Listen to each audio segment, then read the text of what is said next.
السلام عليكم ورحمة الله وبركاته. صلى على النبي عليه أفضل الصلاة والسلام. النهاردة هنعمل لكم الجبنة الكريمية بالجبنة القريش بطريقة سهلة وبسيطة. خليكم معانا.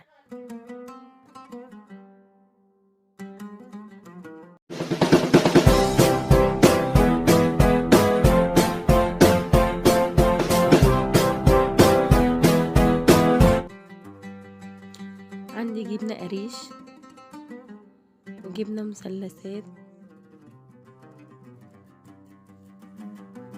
حطيت في البولة كده 3 حتت جبنة من القريش، كوباية لبن، حليب. حطيت كده ملح.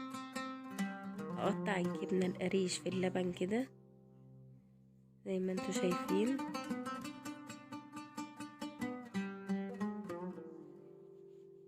وبعدين جبت الهاند بلندر كده وضربت الجبنة في اللبن كده، او تحطيها في الخلاط.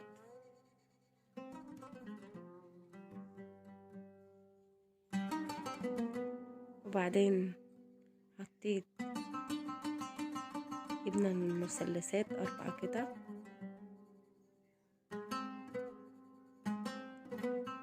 وضربت الجبنة المثلثات كده.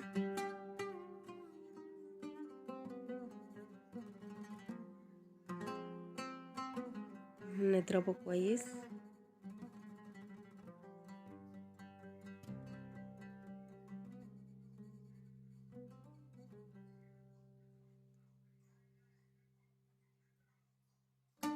وبعدين حطيت نص كوباية زيت.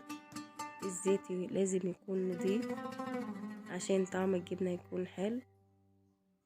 ضربت كده تاني لغاية ما اختفى الزيت وتقلت معايا.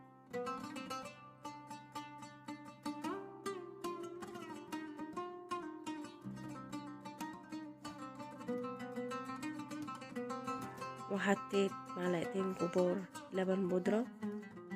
عايزة تستغني عن اللبن البودرة ما تحطوش عادي.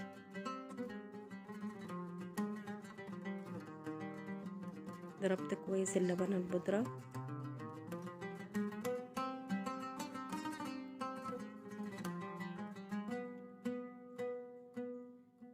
وبعدين بقت بالقوام ده جميلة جدا.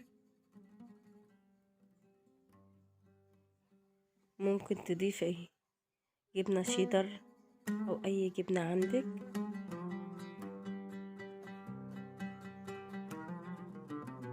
كده لسه ما كانتش محطوطة في التلاجة،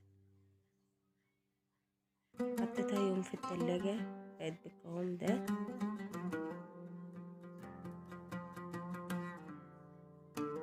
عملت كمية دي كيلو من الجبنة كريمي. حطيتها في علبة كده.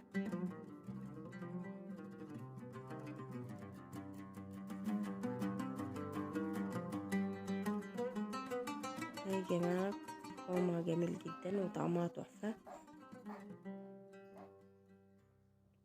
بفردها لكم على العيش،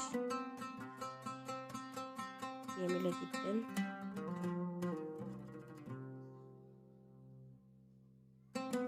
ألف هنا وشفا، والسلام عليكم ورحمة الله.